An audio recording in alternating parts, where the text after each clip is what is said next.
jàngeen jëf ci ànd beeg ñun ci seen télévision DTV ñu amaat mbégte ànd yéen ci seen débat de la rédaction di ko ànd ak yéen bis bu mel ni muy àjjuma ju ne bu 21h jotee ba 22h30 ñu ngi jéglu ci yeex gën yeex a door xam ngeen ni am nañ retardu 30 minutes lu ko waxal xam ngeen ñu ngi ci jamonoy weeru koor te nag yombul waxtu ndogu bi ak déplacé wu ñëw ñenn ñi fa ñuy jóge xaw a sori waaye li am solo mooy sunu waxtaan xam ngeen ni di TV dafay ànd ak actualité bi li xew ci Sénégal mooy mbirum étudiants yi ak li xew ci mbirum bourse yi ni ma koy faral di waxee étudiants yi buur ndax ay bourse jàkkaarloog ndawi buur lay xew ci ñoom ba amate ku ñàkkati bakkanam mais naa lim lu yàgg depuis 2001 étudiant Balla Gaye 2014 étudiant Bassirou Faye 2018 ñu ngi ci kon beneen étudiant di Fallou Sène waaye nag mu doon jamono goo xam te ni bi xam ngeen ni metti na lool ndax ñëpp a ngi koy jàmbat ak a jooy ñu bari jàppoon ni ca ndemu si yàlla Bassirou Faye daañu jël ay matukaay lu ko jul sax ndemu si yàlla Balla Gaye la ñëpp foogoon lépp dina jeex waaye ba léegi mbirum bourse yi mi ngi posé problème ci biir réew mi nag saa yu étudiant génn ci mbedd mi manifestem ko koy war a delloowaat ci en fii mooy alkaati yi police mbaa gendarmerie ci yenn saa yi lay xew seen diggante du neex jàppante léeg-léeg bal tàkkum mais naa wax kaawu Balla Gaye ni ma ko waxee sàng ba ci Bassirou Faye ba tey ñuy wax Fallou Sène lépp bal lañ wax ni moo leen faat ngir waxtaane wàllu gu ni mel kan moo ci am responsabilité ndax état la wala étudiant yi la wala ndax alkaati yi la lu mu ci mën a doon suñu waxtaan du ñàkk dana am poñ yoo xam danañ ci mën a leere bala ñuy tàmbali ndokkeel ñëpp mbooleem Sénégal rawatina mbooleem musulman yi ndax xam nga ñu ngi ci jamono yi koor jamono jile ñuy ndokkeel ñëpp di ñaan ñu ngi ci duggee ni ñu jeexal ko alhamdulilahi rabbil alamin dañu daal di nuyu samay invité tàmbalee ko ci porte parole UNAPES muy kuréel gi ëmb mbooleem parents d'élèves ak étudiants yu Sénégal yi Thierno Ndaw sëñ Ndaw maa ngi lay nuyu maa ngi lay nuyu di la fay di nuyu waa kër gi yëpp di nuyu suma naataango yi ma bokkal plateau bi di profité ci occasion bi di ñaanal waa Sénégal koorub jàmm yal na yàlla maye jàmm ci réew mi amiin tabarakallah daañu ñëw léegi ci waxtaane ana lu xolub parent bi yëg ginnaaw ba étudiant bu ñàkkati bakkanam ci mbirum manifestation damay nuyu tamit ñi défendre àq doomu aadama muy waa Amnesty International Mouhamadou Moustapha Diagne Njaañeen bi sëñ Diagne maa ngi lay nuyu bu baax maa ngi lay fay Mbacké juriste nga aussi nekk ci bànqaas yi ëmb Amnesty dëgg la maa ngi lay nuyu di la sant di la gërëm ci invitation bi jërëjëf di nuyu ñi ma bokkal plateau bi nuyu commissaire maa ngi lay wax sànq ne c'est un plaisir bi mooy deuxième fois may ñëw si plateau bi donc di fi tombé ak moom ñu fi tombé ci plateau bi donc di ko nuyu di nuyu téléspectateurs yi ñuy suivre aussi voilà di yëkkati kàddu njaal di jaale étudiants yëpp di jaale askan wi parce que askan wi ñoo ñàkk waaye ci noonu tam daañu ànd ak expert laa ko mën a wooye ndax saa yu amee maintien de l'ordre mu dem ba jur ay débordement commissaire en tant que ancien commissaire boo xam nan la macha allah sa expérience maa ngi lay nuyu bu baax. sant sunu borom ñu ànd sant yàlla ci koor gi ñu tàbbal. tabarakallah di ñaan yàlla mu génn ñu ci ak alhamdulilah rabil alamin. amiin tabarakallah. di nuyu ñëpp ñu bokkal plateau bi. di ñaan yàlla lépp luñ fi taataan mu jëriñ askan wi. di jàll njabootu ki gaañu njabootam au sens large. parce que communauté bu yaatu la bokk au-delà de sa famille.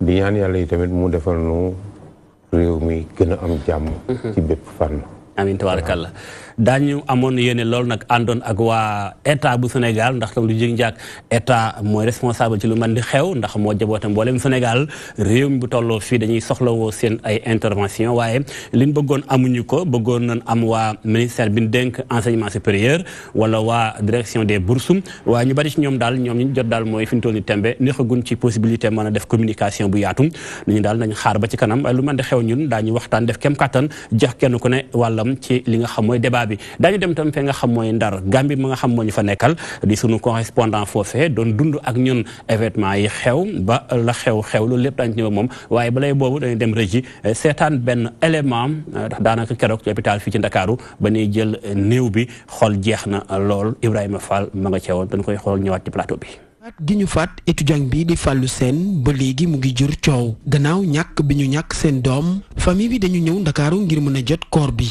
waaye seen xel dafa lënt ndax koor boobee gisuñu ko. man la yabal ne ma ñëw jël si koor bi ñu jox nu ne nu 8 heures ñun nan fi daje 8 heures 7 heures et demi fekk nañu fii ñu toog bi ñu ñëwee ñu nekk fi di wëndeel fu ne ñu jëm fa di nu wajagee lu ne ko def di nu fen ne ban toog ba midi teg ñu door nu ne corps bi yóbbu nañ ko Diourbel.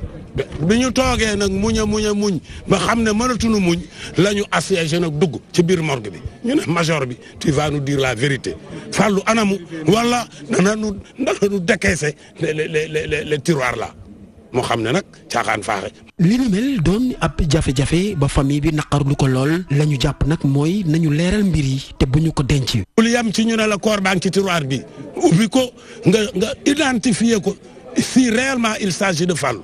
nee nañu bu ko kenn rob nañ ñu xaar buñ ko roba nit on va chercher une autorisation d'exhumation on va chercher un permis d'exhumation ñu exhumer ko nous savons ce qui se passe dans ce pays.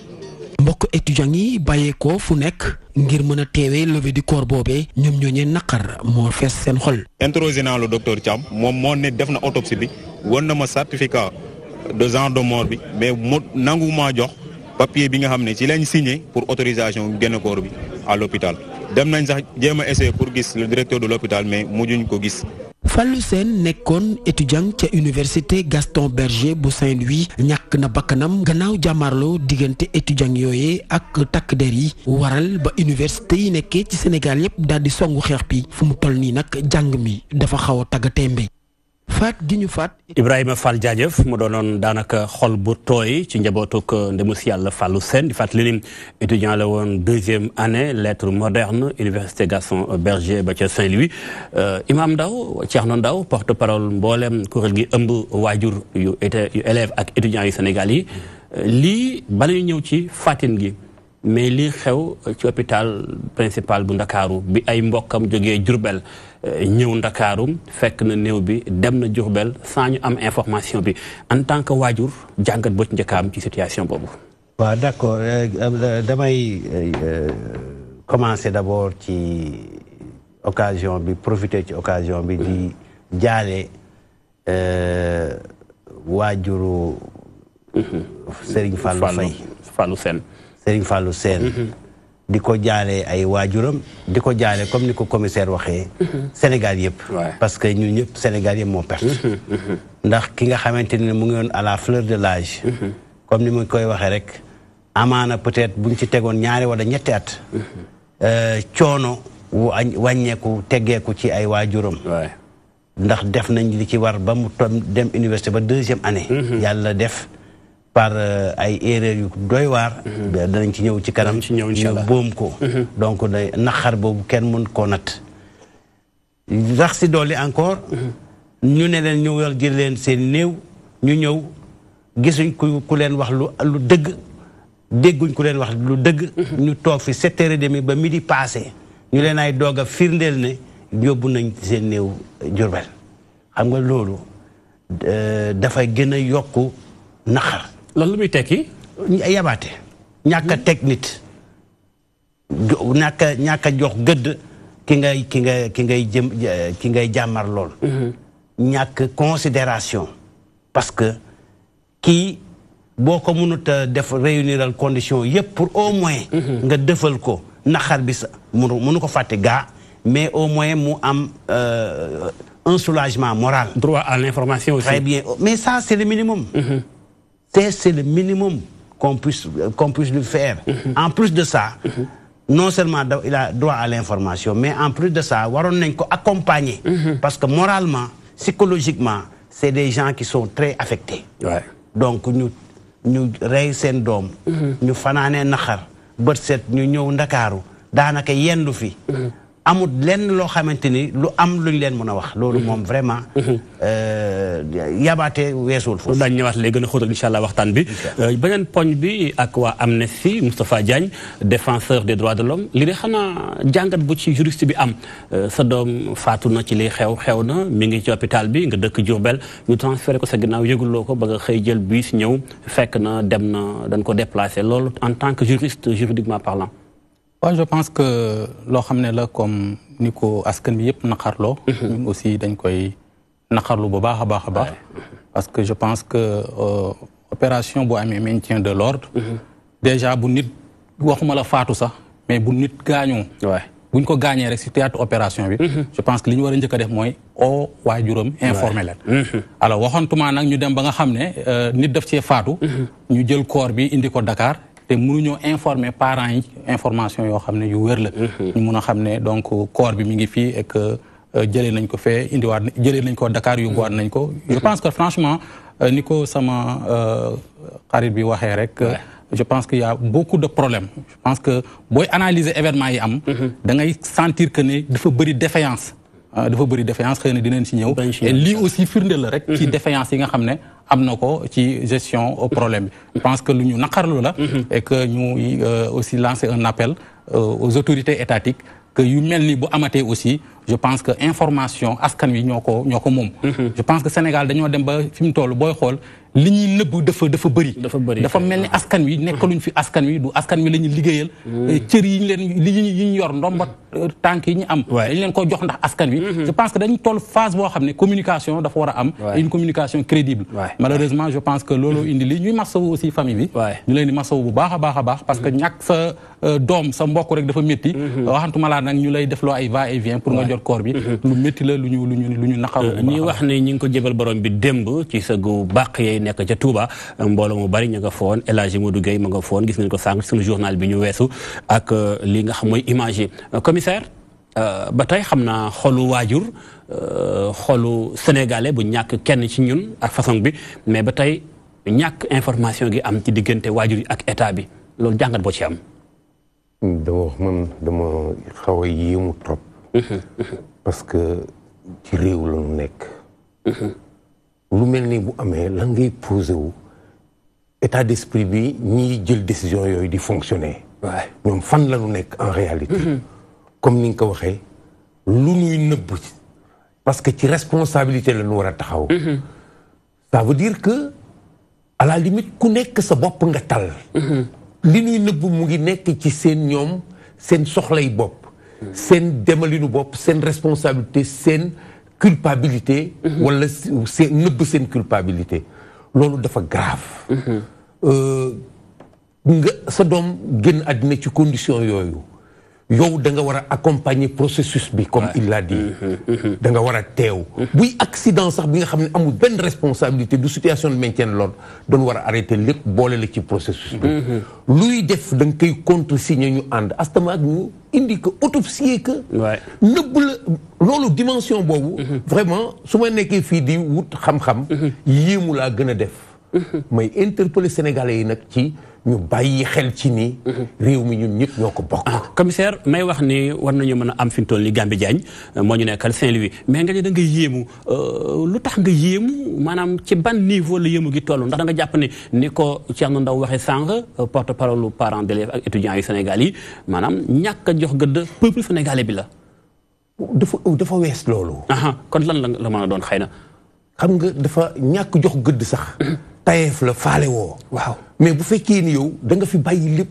lu feeñ rek sa bopp rek nga tal yow ba nit ku dee sax yaa ngi ci nekk di njuuj njaaj di loolu nit bu demee ba comportement am lan loolu rek daf may jaaxal te ñi ko def ñun ñoo leen fi teg ñi ko def en fait dara mën na leen ci bañ a fekk mais bu fekkee ni ñoom dañuy tiit ba lu xew rek ñu foog ni adduna bi daanu na seen kaw ay intérêt rek la ñuy défendre voilà loolu mooy raison bi dañ ñëwaat léegi incha allah bëggoon naa nag li ñu wax fi ni lépp ci premier tour de table bi mu amoon fi waa état wala sax waa ministère enseignement supérieur même sax jëm naa jokkoo ak waa gendarmerie ndax ñun lépp lu ñuy def dañuy bëgg mu tegu ci yoon jokkoo naa ak waa gendarmerie mais ñoom itam lañ fi toll nii comme que enquête bi ñu ngi ci boucleeguñ ko mënuñoo toog ci plateau di wax ak ñoom seen ñu ngi leen koy nangul tamit waaye du tee suñu liggéey ji def ko mënuñu taxaw tam défendre kenn layal kenn ci place am déedéet bu dee mënoon nekk rek mooy toog ci plateau bi indi sa xalaat comme ni ko ñëpp defee ñu dem Saint-Louis Gambi maa ngi lay nuyu.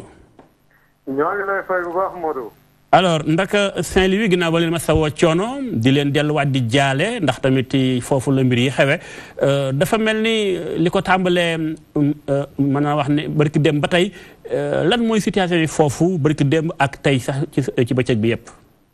waaw dëkk bii nag jamono ji may wax ak yow mi ngi am dalandi boo xam ne du dal bu nu yaakaar ni gën a wéy ndax ñii di étudiants yi ndongo daara yi seen wàlli bopp dañu ni ñoom daal fi mu nekk nii tant que kenn àdduwul si ñoom li nga xamee ni moom la ñuy laaj.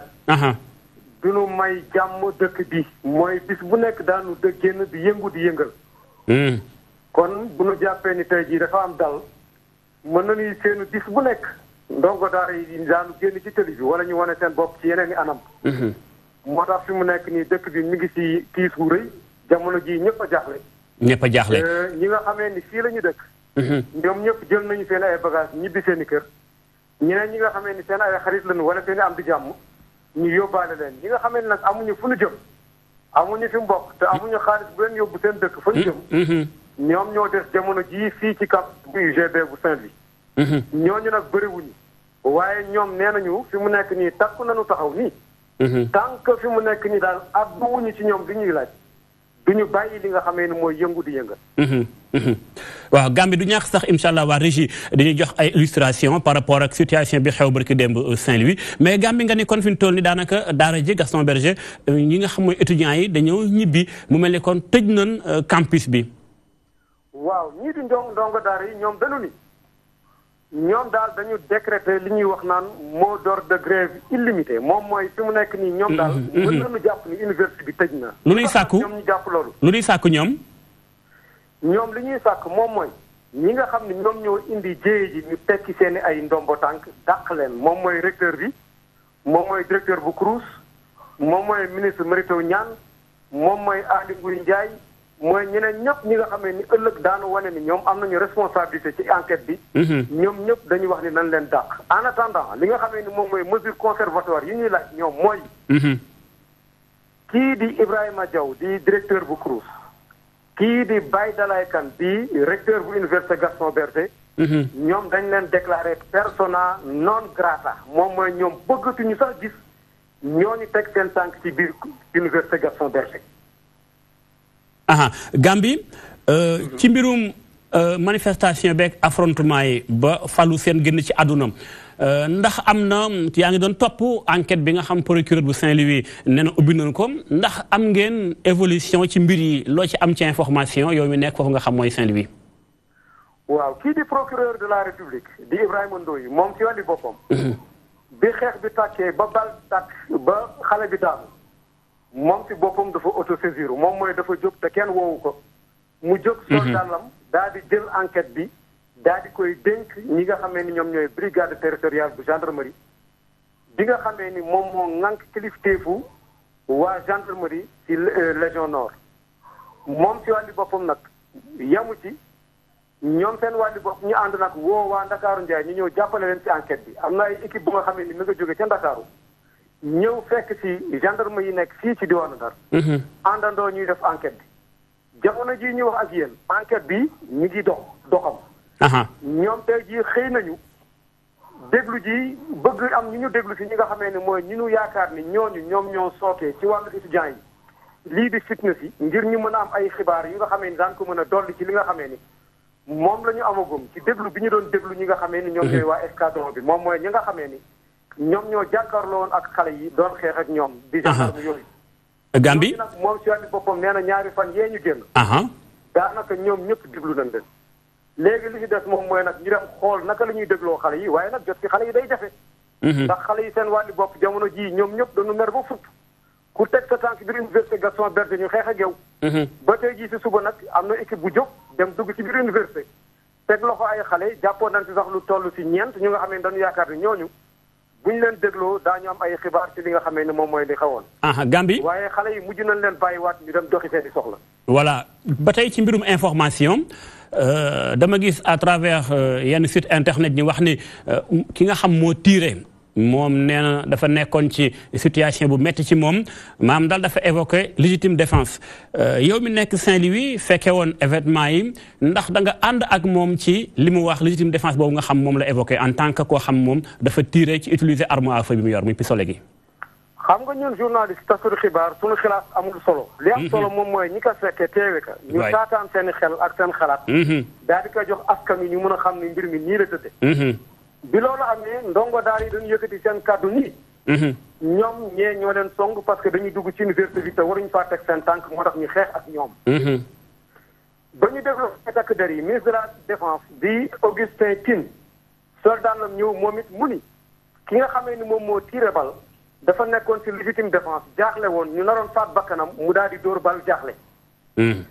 kooku ci wàllu boppam nga xam ni moom lañ ko yaakaare moom mooy Souleymane Cissé. moom ci wàllu boppam yëkkati kàddu ni ñi ngi jéggalu xam nga ku ni maa ngi jéggalu mooy yaa def. waay loolu nga jàpp ku ni maa ngi jéggalu. mooy yaa def. ñu ni benn bal lañ fa dégg ñu dóor ko. enquête bi wane ni li nga xamee ni moom mooy xale bi daanu benn bal moom moo tàkk dugg ci biiram mu daanu dee. procureur bi nii bu fekkee ni enquête bi dafay dox doxam moom bu fekkee ni dañu joxam ñi nga xamee ni ñoom ñooy way takk der yi. bu ñu ca tolloo moom ci wàllu boppam dana jébbal mbir mi ñi nga xam ni ñoom ñoo ko war a jugé moom daal li nga xam ni moom mooy pexeem dafay daal di jeex. mais li nga xamee ni moom la ñu dégg ci ñaar ñuy lay. étudiants yi dañ ni ñee ñoo tooñ. waaye takk der yi ni étudiants yi ñoo tooñ. tey jii ñu yebal leen benn xibaar seetaan ngeen ko yaakaar naa yebal nañ leen ko ba ngeen jot ko. kenn ku nga xamee ni moom ci wàllu boppam témoin la moom da ko fekke. ko kan la. te muy maître Alioune Abatali Gueye te du témoin bu ndaw. moom nekkoon na fi président fédération sénégalaise bu football. lu mu wax. moom bi ñu leen ko envoyé déglu ngeen ko nee na moom ci wàllu boppam fekke na mbir yi te kenn du ko nettali. te nee na dëgg rek lay wax moom mooy bi mu ñëwee fekk na xeex songoo bu njëkk bi jeex takk ba xale yi dawal. gendarme yi seen wàllu bopp génn dem waaye bu ñu ñëwee bay gendarme yi di génn dem danoo yenn seen ay blessé ndax ñoom ñi ci bëre ay gendarme rek ñoom ñoo gaañu. étudiants yi amuñu benn blessé. ci la étudiants yi dal bi étudiants yi dalee gendarme yi dem nee na ñoom ñu taxaw ñu toog ab saa gendarme yi dellu si waat te bi ñu ñëwee indiwuñu benn grenade lacrymogène. bu ñu wane ni ñoom dañu bëgg dàq xale yi pour jàmm di am. ñoom bi ñuy ñëw lu ñu indaale moom mooy ay sox yu nga xamee ni mooy fetal ak bal bu nga xamee ni benn bal ci lañ ci dóor te moom moo daaneel xale boobu moom nee na loolu la fa gis te nee na moom fekke naka teewe naka tam na ñu mu àndaloon te ba mu ko waxee tamit yaakaar naa ni moom ci wàllu boppam avocat la xam na bu baax li muy wax. yaakaar naa di yëkkati ay kàddu rek di jiiñ noonu way takk der yi li nga xamee ni moom mooy faatu gune gi. léegi Gambi xam naa dama lay bàyyi du ñàkk dinañ ñëwaat ak yow léegi ci kanamu émission bi suñ plateau mën a wéy bu ko defee ñu toppaat ba ci kanam tuuti ñëwaat xool ba xam population bi nekk foofu nga xam mooy Saint-Louis ak ñu bari ak histoire Gaston Berger ndax du guleet bal di fa tàkk bal réel di fa tàkk kon dama lay gërëm bu baax li mu jox ci information am na solo bu baax bu ñëwaatee ci plateau bi ak Thierno Ndaw porte parole bi nga xam si moo yore kàddu mbooleem parents d'élèves yi déjà réaction booy am ci lii Gambi wax moom ñu nekkal Saint-Louis li mu am ci information ak évolution enquête bi bu noppee ci loolu nag soog a ñëw ci dëgg-dëgg alek laj ji ca mooy mbirum bourse yi mais en attendant intervention bu amee rek jëm ci étudiants yi ak alkaati yi ba defu ndànk bakkan dina ci wadd waaw li ñu jot a jàngat ci reportage bi mooy d'abord takk der yi ñoom ñoo dugg ci franchise universitaire yi ñoo fekk si xale yi ci seen dëkkuwaay ku leen woo loolu war naa jot war nañu laaj seet gëstu ba am ku leen woo parce que yaakaar naa ne jóguñ rek ñëwal seen bopp ci biir leen am ci xibaar mooy recteur moo leen woo voilà comme recteur moo leen woo nag te moom xam na ne moom leer na ko ne étudiants yi dañoo fanaane def assemblée générale te décision ya ñu jëloon mooy waxuñu grève waxuñu yàq waxuñu dara dañu wax dañuy def ngénte tubaab maanaam mooy dem lekk ci restaurant bi saa ñu fay ndax seen xaalis jeex na étudiant bu ñu naree grève duñ def ngénte tubaab dañuy yëngal mais comme décidé nañ ne dañuy def ngénte tubaab yaakaar naa ne waroon nañ mën a jël matuwaay encadrer leen canaliser leen ba coow du jib te ça se justifie aussi parce que saako bu solul dara du taxaw ñoom ñoo leen yore seen bourse waroon leen fay ñi ciy def seeni affaire yu sew téye nañ ko waxtaan nañ ak ñoom du yàgg a yàgg ba léegi ba le 15 ñëwut mais bu ñu gisee lekk il faut ñu lekk donc loolu d'abord mooy affaire bu njëkk bi ñaareel bi mooy comme ni ko Gambi waxee ci concernant maître Abba Talib Gueye qui est un brillant avocat moom nee na témoin oculaire la force de l'ordre yi ñëw nañ jàmmaarloo ak xale yi ba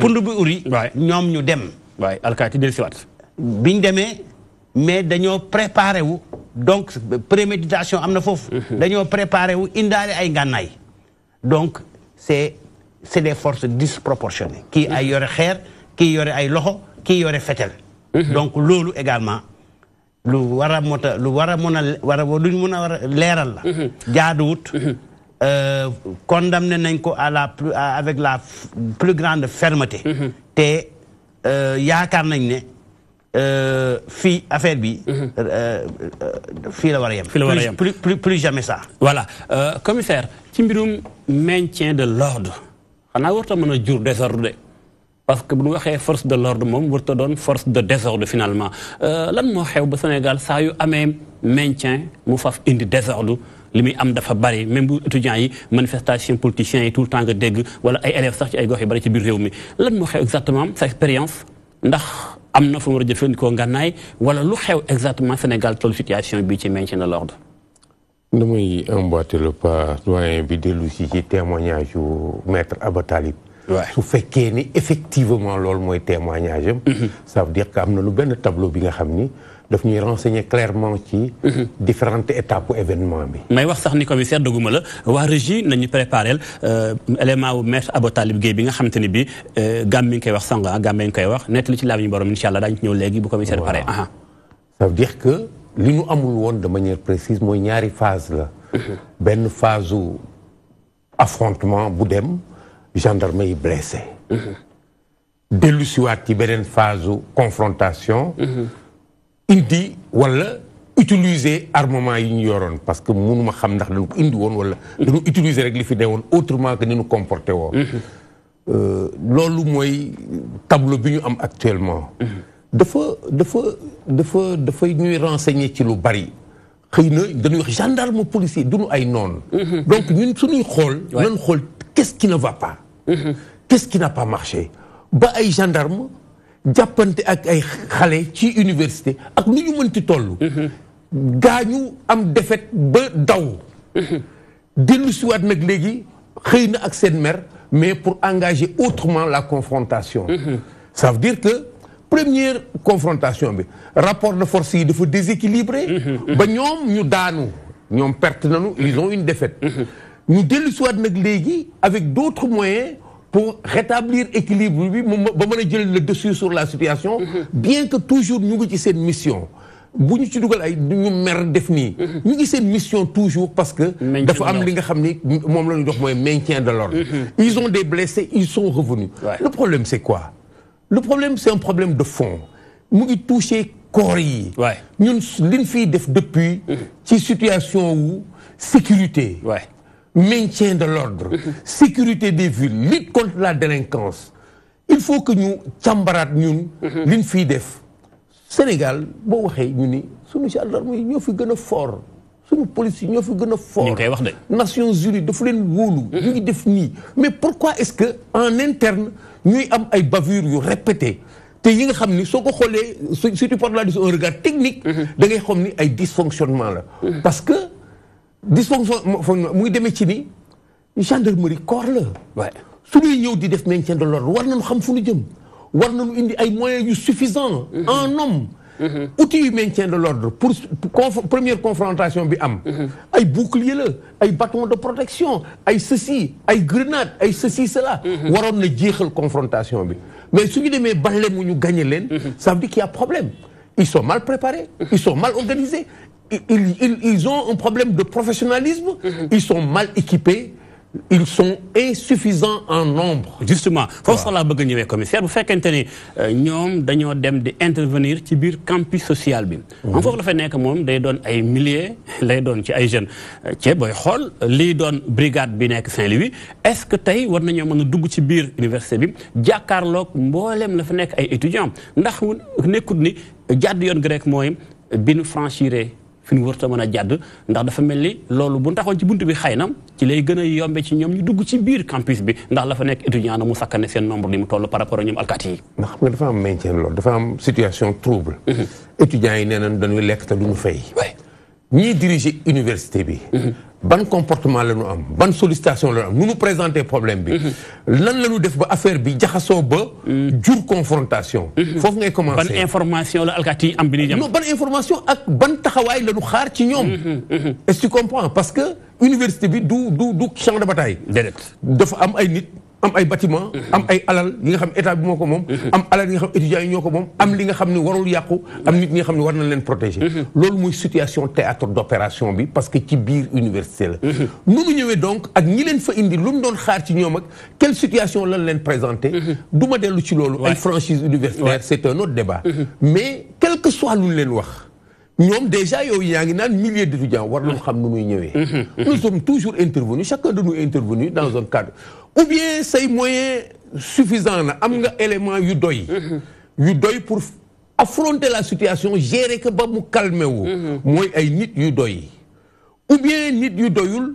sa xam-xam dafa war a doy sa plan dafa war a doy sa stratégie dafa war a doy parce que yow rek la yow yaa war a gérer loolu donc moo tax ma ne la insuffisance yi ak dysfonctionnement yi dafa bari ci biir gendarmerie ci biir police feneen il faut que les gens se le disent tey am na ay missions yu simple yi nga xam ni à la limite folklore bi moo ëpp leneen mais dañ ciy passé su ñuy dem làmb ja da ngay gis ku nekk takku def nii kurtu di ree di xaqataay takk ay këfin ils sont là sur une situation qui maîtrise pourtant ils mettent beaucoup de monde ci làmb ji pour tour bi alkaati ci biir gendarme xawma nu muy demee mais bu fekkee ni situation boobu maîtriser nga ko ba xam ne stade la lii nga war a yóbbu ci effectif ñaata sortie ñoo fa am ñaata lii moo fa am foule bi nii lay toll et puis noonu lañ koy analyser su matul dañuy wax naan matul mais nañ def nii mais booy dem université la même démarche moo imposé wu ci yow ci biir fonctionnement yi maintenant pour que ñu mën a saisir yooyu situation muy situation de maintien de l'ordre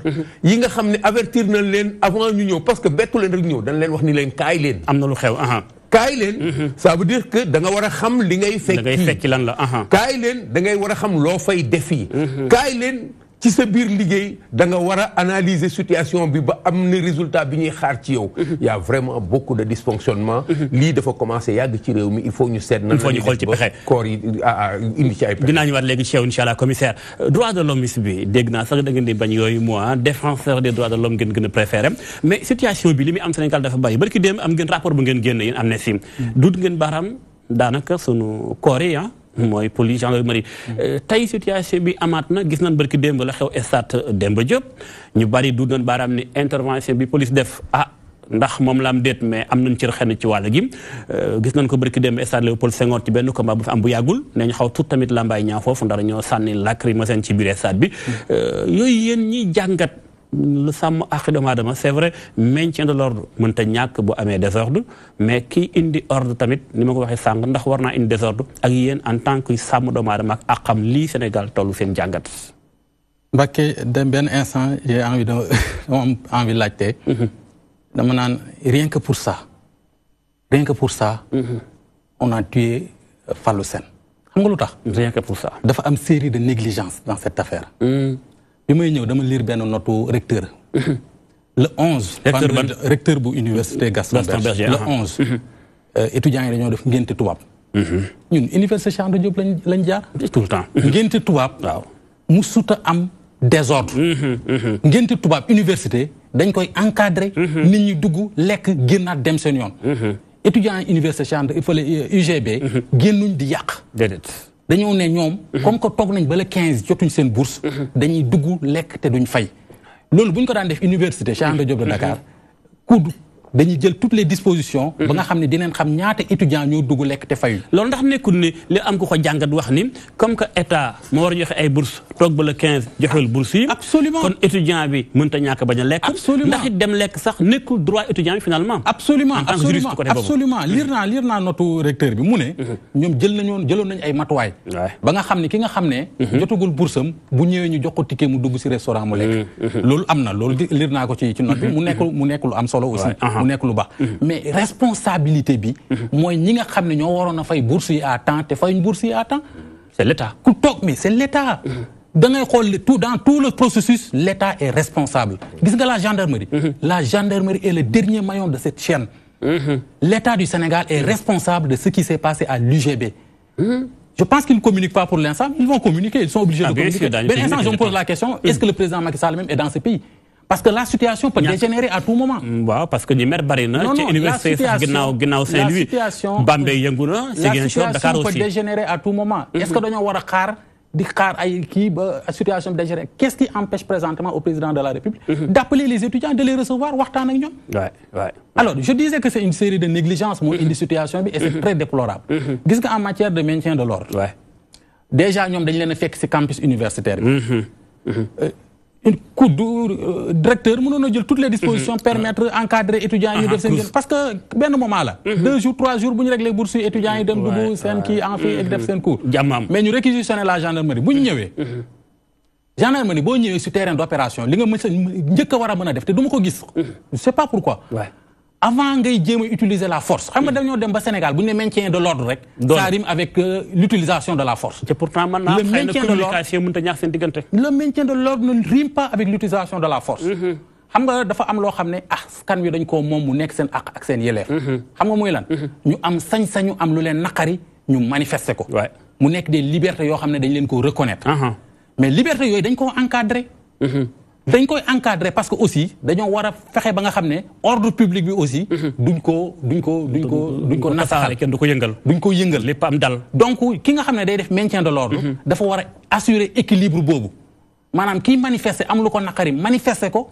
mais aussi ordre public bi ñu maintenir ko mais booy xool bu ñu def maintien de l'ordre balance bi day demee de l'autre côté ordre public rek la ñuy wax ordre public alors que bi ñu ñëwee sur le terrain étudiants yi dégg naa dañoo génn ay 7 heures du matin pour dem def seen ngénte tubaab fekk déjà recteur bi réquisitionné woon na donc la gendarmerie ñu ñëw mais loolu c'est des détails je vous assure que c'est des détails mënoon nañ leen encadrer ñu def seen ngénte tubaab pour une journée 2 jours li muy coûté état du Sénégal bëriwut la preuve bi ñu defee action yi ba lii am mais le lendemain ils ont payé les bourses bien sûr xaalis boobu fu mu jógee ko si même jour donc ils ont payé les bourses mais c'est inadmissible ce qui se passe dans ce pays étudiant woon na ma message bi mu jot moment bi gars yi di xeex fi à l'UCAD c'est inadmissible parce que notre recteur boo koy lire déjà booy xool presque dañ leen wax ne je vais prendre toutes les dispositions pour sécuriser les restaurants note bi mi ngi ko def le 14 la ko def le 15 la gendarmerie est entrée dans le campus ce qui s'est passé ñi ñëw pour maintenir l'ordre aussi je pense que je parle sous le contrôle du commissaire mais dafa am ay graduation sur les moyens à utiliser musuma gis gendarmerie wala police nekk sur le terrain d'opération utiliser dictaphone et pourtant war nañu mën a utiliser dictaphone signe sonore yoo xam ne di leen avertir pour def ay sommation xamal leen ne attention dinañ avant ñuy sànni grenade lacrymogène sax ñu informer foule bi ne leen dinañ sànni grenade lacrymogène avant ñuy def beneen acte de violence def sommation 2 fois avant ñuy utiliser arme à feu ñu def sommation ne leen dinañ tirer disperser leen mais du ma dégg en tout cas li may gis à la télé police wala gendarmerie yor dictaphone wala ñuy communiquer avec la foule. parce que dictaphone mooy rek yor benn haut-parleur bu ndaw wax ak foule bi. voilà def leen nangam fii lañ def nangam nga alerter leen. dans les à l'étranger da koy gis c'est manifestation bu amee. voilà c'est tellement communication sur les terrains d'opération da nga am presque communication amul. dañu jékki-jékki rek dégg fu tëll fu nekk nit ñi di jaar fu nekk mais ça c'est problématique. waay xam naa daañu jox commissaire kaddu gi moom mi nga xam yàgg na dem ci ay maintien de l'ordre en tant que commissaire. mais régie aussi am na kaddu yoo xam jib na maa ngi ko tuddee extrait croisé muy ministre bi nga xam si mooy Augustin Tine ak commandant bi nga xam moo nekk ca diwaanu Saint-Louis ñoom ñaar seen kaddu jib na commissaire en attendant élément bi di yéwén.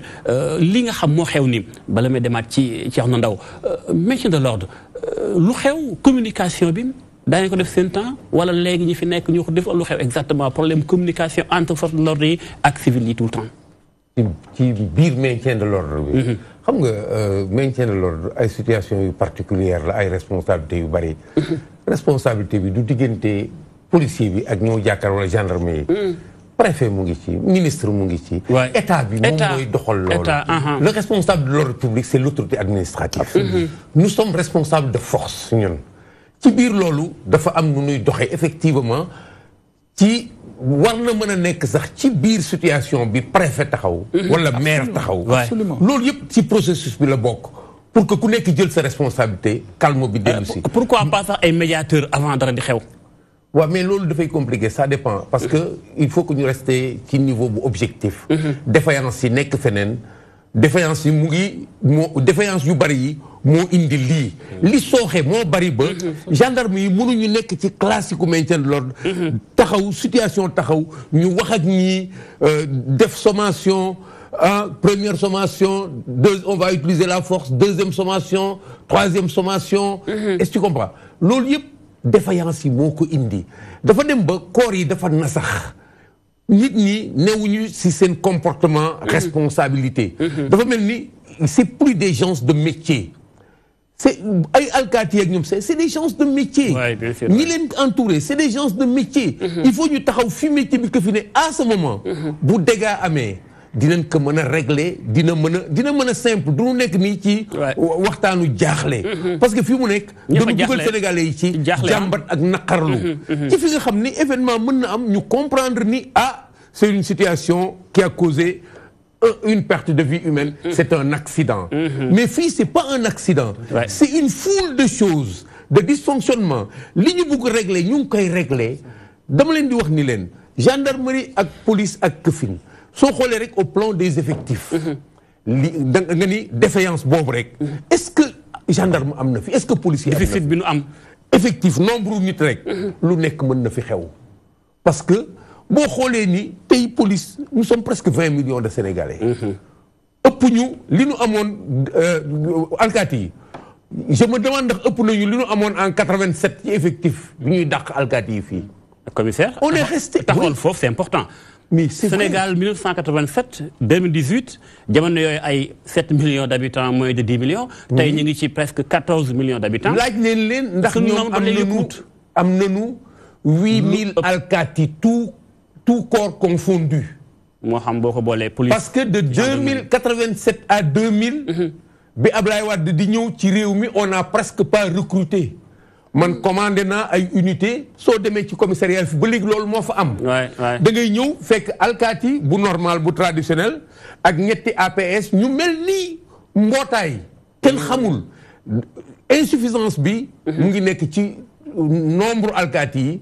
nan la ñu téye poste de police bi. nan la ñuy liggéeyee donc ci formation bi ak ci ñaata la ñu.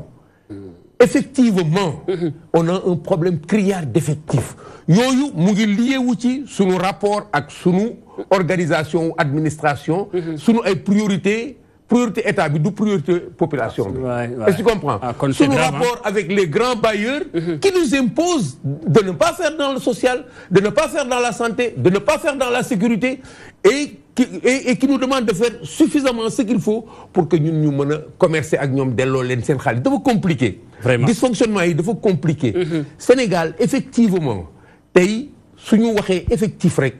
amuñu lu téye si on avait plusieurs foyers de tension amuñu lu ko téye. soo demee ci en 92. j'ai commandé Guédiawaye avec xam nga poste de police de mooy lan. mooy lan. 3 brigades de 2. brigade kii xëy di garder poste de police bi. benn alkaati la ak moroomam ma jël bricoler comment dirais-je encore PJ bi dugal ko foofu jaxase pour que ñu mën a noppalu sinon tu mets 2 brigades de 3. 2 brigades de 3 chef de poste secrétaire kan mooy def li des ci liggéey bi. agent bi ci mbedd mi. def naa maintien de l'ordre man cote.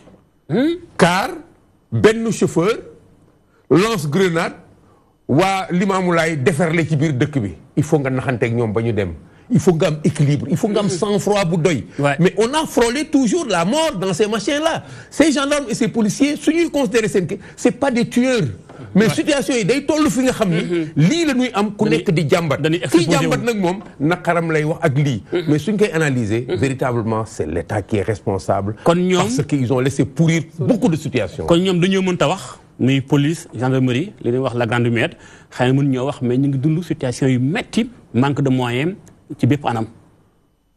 Police ak gendarmerie administration sénégalaise. D'où le cadre de la présidence là bi mu ne nanu bàyyi militaire mu def ne dañ kaa dàq. waaw ndeysaan aussi waay. man lan moo ma dàqloo police. waaw ñu ngi fàttaliku sa kaa aussi waay.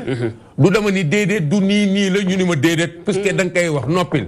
ma ni déedéet noppil mu ñu ne ma aywa demal sa yoon. conséquences yaa ngi nii ak keneen ak keneen ça veut dire que dañu nekk ci situation bi nga xam ni. le pouvoir politique. ak ni muy doxale ak li mu bugg. ak ni mu bugg réew mi doxale que dafa nekk en déphasage avec les normes. mu ngi nekk rek ci bugg-buggam. ak ci fi nga xam ni fa la bugg dem ak ci fi nga xam ni ñi mu lëkkalool foofu la ñu bugg jaar. de manière générale loolu nag day jur défaillance par exemple problème ñàkk fay buru du xaalis bu fi newul. mën na xaar ba ñu faj leneen. na xaar ba ñu faj leneen. parce que xaalisu état du ay saako yu ñuy def xaalis. xaalis buy ñëw tous les jours dafa am ay endroit yu xaalis jógee douane. jógee impôt et domaine jógee fële. noonu la xaalisu état di ñëwee. buy ñëw nag di dugg ci trésor dañ naan nanu fay def fëlale nanu fay lii bu nu fay lële. ci période bi. bourse yi mën na xaar waaye une semaine. fekk na danger baa ngi noonu. alors que on devrait gérer le pays avec effectivement des urgences qui tiennent compte des besoins des populations. Merci beaucoup commissaire nañu wax léegi ci yow ñu dem région ni ma ko waxee sànq seetaan élément ministre Augustin Tine ak commandant gendarmerie Légion Nord ñëwaat ci plateau bi.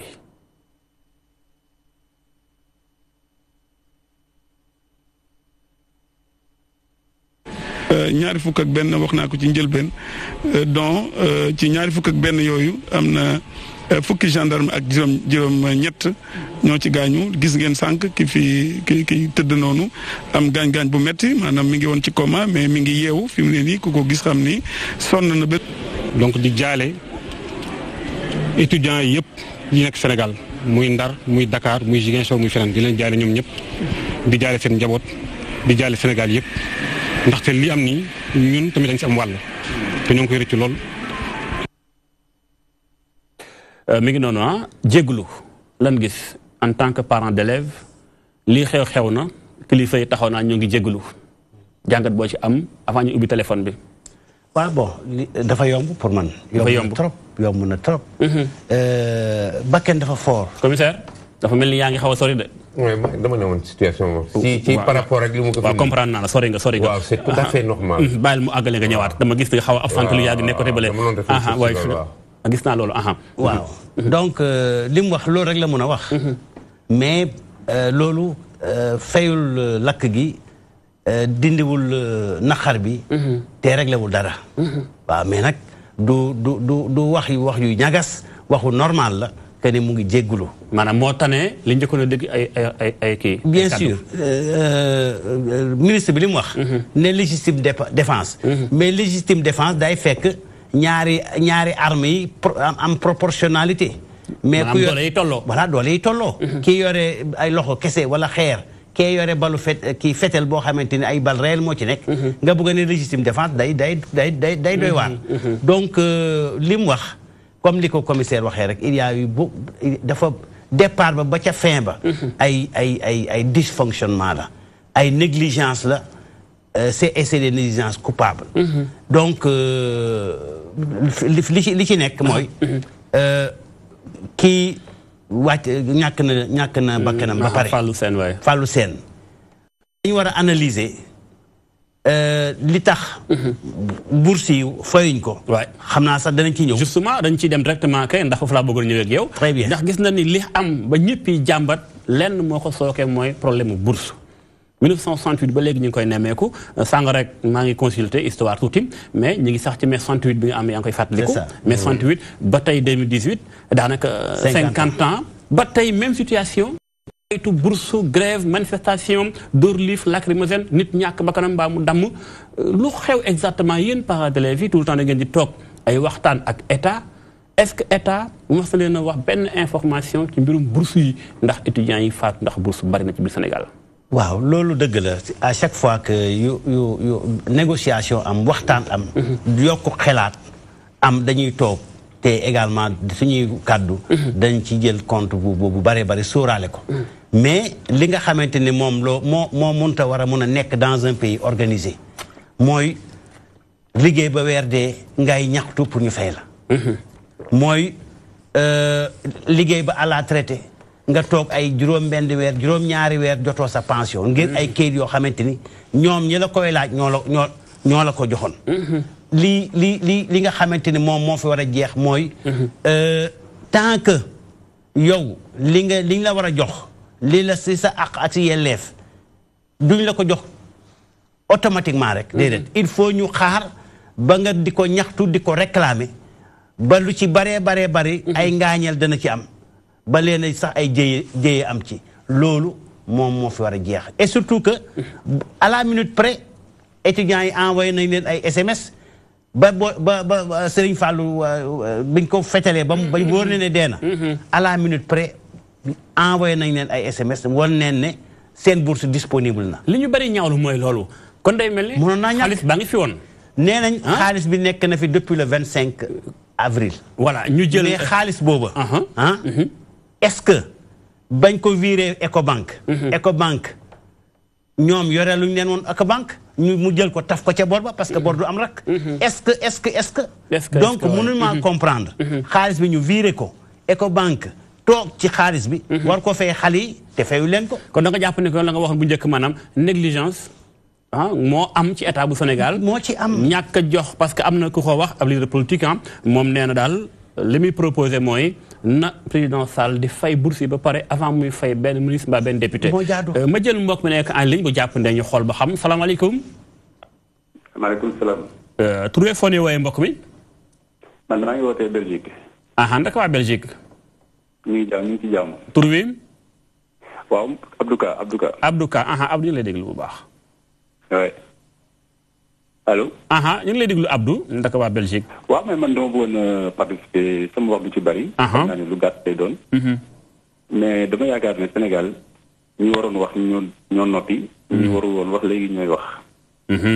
parce que li ñuy wax nii di ko def ay débat tous les jours. parce que dafa mel ni dafa nekk lu bees ci dëkk bi. du lu bees ci dëkk bi xam nga lu tax ma ne la du bees ci dëkk bi. du lu bees. parce que nit ku ñuul moo fonkul doomu aadama ci boppam nit ku ñuul. nit ku ñuul fonkul nit ku ñuul. ah bon. parce que sama wax loolu. Afrique rek ngay gis ñu ne ay forces de l'ordre tiré leen ci kaw population bi ñu tiré ci kaw population bi. ci dëkku Afrique yëpp nag laa lay wax. du Sénégal rek. doy na waar. parce que li ñuy wax nii. Abdou Diouf rajo fi étudiants yi kenn waxul dara. Senghor Ablaye Wade ñoom ñëpp jaar nañ fi ku nekk gis nañ fi liñ fi def. moo tax ma ne la sànq africain. moo fonkul africain ci boppam xamuñu luy valeur u nit. kon vraiment y' a problème. allo. ma ne kon vraiment y' a problème kon. non y' a un réel problème. waay c'est une remise en question. boo xam ne moom la Sénégalais yëpp war a def. parce que boo ko xoolee policiers yi nekk ci tali bi. ni ñuy comporté woo. wala gendarme yi ni ñuy comporté woo. wala fonctionnaire yi ni ñuy comporté woo. mais loolu mooy refléter suñu société. parce que ñi ñuy jox responsabilité yi génne wuñ ci àll bi ci kër yi la ñu génne. jàngee ci université yi. lépp Sénégal la. alors pourquoi ñu mën a assurer ay fonctions te mënuñu assumer seeni fonctions comme il faut. c'est parce que conscience professionnelle la ñu amul. parce que li tax ñu egg ci état bi boo xoolee Sénégal et puis loolu dafa yàgg war naa la ko sànq. yàgg na ay Blondin Diop. kan moo rey. du lu bees. boo xoolee sunu enseignement tey fu ñu toll. Marocains yi fu ñu doon jàngee. Sénégal fii Sénégal. Libanais yi fu ñu doon jàngee du Sénégal. Sénégal moo nekkoon école Afrique daanaka. moo nekkoon école Afrique. dama am benn Ivoirien daf ma ne yéen Sénégalais yi da ngeen a yee ñëpp dem tëddi di nelaw. wax na dëgg de. et c'est la réalité. donc li ma bëgg nit ñi xam ko man boog sama xalaatu bopp. parce que fii bu njëkk boo ñëwaan Belgique boo ëndee bagu Sénégal. da ngay dem inscrire direct université comme étudiant belge. loolu jeex na léegi boo ñëwee sa bac équivalence ngay def. parce que suñu niveau moo wàcc. da ngay dem direct. mairie ñu defaral la sa permis nga dem sa yoon. léegi mënatuloo ko. parce que gëmatuñu Sénégal. non gëmatuñu Sénégal mais dafa am beneen phénomène bu nit ñi dul bàyyi xel suñu intellectuel yi moo tax man la Afrique. ñu waroon wax ñoo noppi ñu waroon wax ñooy wax léegi. merci Ka jërëjëf. voilà ñu ngi koy gërëm bu baax nuyul ñu waa Belgique. Thierno am na foo toll woon sàng ci bi ngay intervenir que ni daal négligence moo tàmbalee am. ndax da ngay ànd ak étudiants yi liy wax ca mooy démission Mary Teuw Niane recteur bi ak directeur de Crous ba ca Saint-Louis ci ñu gis ne étudiants yi moo xam Bambey Ziguinchor Dakar ñëpp bokk du yëngu ndax da ngay ànd ak ñoom ci mon point de vue. waaw li may li ñun daal li tànk yi ñuy taxaw. mooy tànku responsable. ay waajur li leen dal moom li ñu dal métti na lool. mais il faut également ñu ànd ci ak dal aussi. alors mbir bu amee il faut ñu analyser ko situer les responsabilités. te mu bañ a demee comme na mu daan demee. yi ko weesu. loolu moom décidé nañ. ak ànd koog ñi nga xamante ni ñoom ñoom lañ ko war a àndal. pour que yëf yi ñu leeral ko naññ comme ni ko xale yi bëggee. ñu leeral ko situer les responsabilités parce que ñoom. dañ fi gisoon Balla Gaye gis fi Bassirou Faye donc ku ci nekk nee nañ danañ ko leeral mais nañ ko leeralee. dafa des. donc cette fois-ci nag. na leer naññ. ensuite il faut également que responsabilité bu ñu ko situer sanction yi ci war ñu teg. il ne faut pas seulement situer des responsabilités. ba pare impunité am. ngii def na lii ba pare. te dara du ko ci fekk. loolu bu continuer ci Sénégal. fayonte mooy am. te fayonte nag mooy indi musiba. voilà dañu ñëwaat ci yow léegi jël mbokk mi nekk en ligne mbokk mi salaamaaleykum. waaleykum salaam. waaw kay yaa ngi ci ban gox. maa ngi nekk Dakar. tudd Mouhamadou Lamine. Mouhamadou Lamine. waaw dama bëggoon joxe benn conseil. waaw parce que dëkk bi. il faut que ñu commencé dox ci ay priorité ñu xam lan mooy suñuy priorité. man dama bëgg ñu di wax le Sénégal c'est un pays en voie de développement accéléré c'est faux. parce que développement mu ngi commencé ci éducation. mu ngi commencé ci civisme. mu ngi commencé ci respecter la population. parce que soo jëlee ay ministres ñu leen fay ay salaires yu exorbitant jël ay député di leen jënd ay oto yu cher waa yéen dépensé ci xaalis yu bëri ci ay futilité ci ay détails te bàyyi fi essentiel mooy l'éducation parce que étudiant yi moo wax la benn affaire. ku jël sa doom te étudiant soo fexee yow wutal ko sa bourse bopp di ko yónnee bul xaar taal. ndax dina yomb. parce que Sénégal fi mu toll ci wàllum koom-koom borom kër yu bari seen dépense dañuy taala. lu leer laa la wax xam nga lu tax. parce que étudiant bi nekk foofu war a am bourse war a jënd lu mu lekk amul lu mu lekk. war a jënd saabu wala pataada sax pour brosse sax amu ko. donc su nekkee góor sax peut-être mën na maîtriser wala mën a am benn xarmatu ci suufu ndaw. wala kat ay étudiant mais su nekkee jigéen ni muy def. surtout fin bi nga xam ne dafa nekk zone touristique. jigéen ñi dañuy benn campus dem dugg ci biir dëkk bi di def lu leen neex. loolu en connaissance de cause moo tax ma la koy wax. même à Dakar da ngay gis Claudel xale jigéen ñoo xam ne dañuy am problème foofu. pour jënd sax saabu bu ñu sangoo. donc il faut qu'on revoie les priorités dans ce pays. Il faut que ñu xool priorité yi. merci beaucoup Souleymane jërëjëf nuyu ñu bokk ya ma ñëw ci kii sàmm ak doomu aadama li muy am dafa bari dégg nga sànq Thierno Ndaw nee na leer na bañ a mel ni étudiant Balla Gaye na bañ a mel ni xëy na Bassirou Faye Balla Gaye su mu fàttali ko 2001 du ñàkk commissaire dana xam Thiendella Fall mi ñu tuddoon ci wàllu gu ni mel Thiendella bi ñu ko tuddee ci mbirum Balla Gaye jàpp ko dañ ko mujjee yóbbu Mbàkkeem ba ñu ngi ko tuddaat bu yàggu ci information yi nga xam am naa ko ci mbirum Bassirou Samb mu mel ni ba tey foofu lu xew yéen ñi sàmm ak doomu aadama toujours rek dañuy joytu ni leeraangeem sanction ba mbir yi di amaat ba ëppi loxo. Mbacké je pense sànq laaj nga ma ko. bëri na luñ si àddu. Amnesty International bu ñu suivre rapport yi mujjee génn yëpp. dinañ wax ci maanaam mbirum usage excessif de la force. dinañ wax ci mbirum bavure. gis nga Mbacké bu ñuy wax àq ak yelleef doomu aadama. 3 piliers rek la. booy seet liberté. daf cee bokk. égalité daf cee bokk. mais dignité aussi daf cee bokk. daanaka booy seet àq ak yelleef boo mënta jël. ñetti piliers yooyu da ciy génn. alors bu manifestation amee nag. daanaka ñetti piliers yooyu yëpp booy xool dañ koy nasaxal mooy li am ci manifestation yi weesu moo nekk li am ci manifestation bi bu étudiants yi alors mu nekk lu ñu naqarlu lu ñu méttitlu et que saa su amee aussi dinañ demander à ce que état bi rendre justice à la famille de la victime. dégg naa waa SAES ni ñoom dañuy taxawaayu partie civile. ndax am na sim waxtaan ngeen ci loolu réunir ngeen ci loolu ngir xool ndax da ngeen di taxawaayu jàppaleem victime yi wala déet. waaw je pense que ñi ngi suivre affaire bi. je pense que dañoo nekk ci première phase bi. donc àddooguñ ci wàllu woowu. je pense que déjà def nañ communiquer pour tout simplement demander à ce que état bi mu tirer cette affaire au clair. alors ñi ngi koy suivre de très près. ñi ngi koy suivre de très près déjà am nañ ay ndaw ay membres yu nekk déjà université Gaston Berger ñoo xam ne ay membres Amnesty lañ aussi. très souvent aussi ñu ngi suivre affaire yi ñu jox information mais ndax seen xel dal na ci nekk lu ñu suivre de très très près. ndax seen xel dal na ci taxawaayu état d'abord d'ailleurs bi ñuy wax mbirum koor bi. ñu war ko yóbbu Touba gis nga li ci xew sànq yaa ngi ko doon naqarlu. ndax sa xel dal na ci démarche état que ni dina am leeraange li ndaw doon saako sànq Thierno ay sanctions les fautifs yoon daj seen kaw donte ministre Ismaïla Madior Fall wax na ko ni yoon daañu ko appliquer ci lépp lu mën a def ba ñu sanctionné ki nga xam moo def loolu. xam nga xel mënut a ñàkk tey. ndax bu ñu sukkandikoo ci yi fi weesu. xel mënut a ñàkk tey. bu ñu seetloo di mu tàmbalee. parce que gendarmerie. ñoom lañ jàpp ne ñoo ko def déjà enquête bi pour fi mu toll nii bon mun nañoo comprendre. xamaguñ kan moo def. mais am nañ benn élément bu taxaw ne. waaw am nañ élément mu def ko. am nañ élément information yi ñu jot yëpp.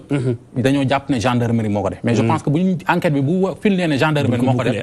je pense que dossier bi dinañ ko indi Dakar. ñu xool mbokk bu nekk en ligne ñëwaat ci yow salaamaaleykum mbokk mi.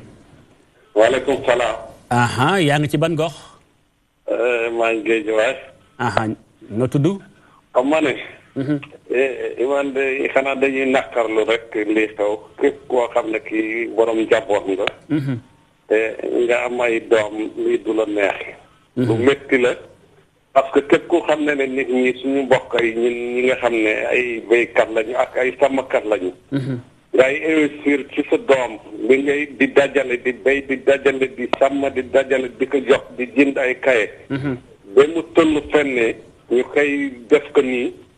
dara gën ko métti ci àdduna mais beneen aspect bi may wax su ma déggee président di wax ne dafa yónnee waa inspection générale d'État loolu dafa ñaaw sax dafa ruslu parce que président warul woon ba toog lii parce que politiciens yi mu bëgg a taraake chaque jour mu yónnee ci ñoom ay inspection générale d'État te jàpp naa ne dossier yii la waroon tàmm ba lii xew du xew parce que bu fekkoonte ne waa inspection générale d'État du affaire ak politique yi ñu ko politisé.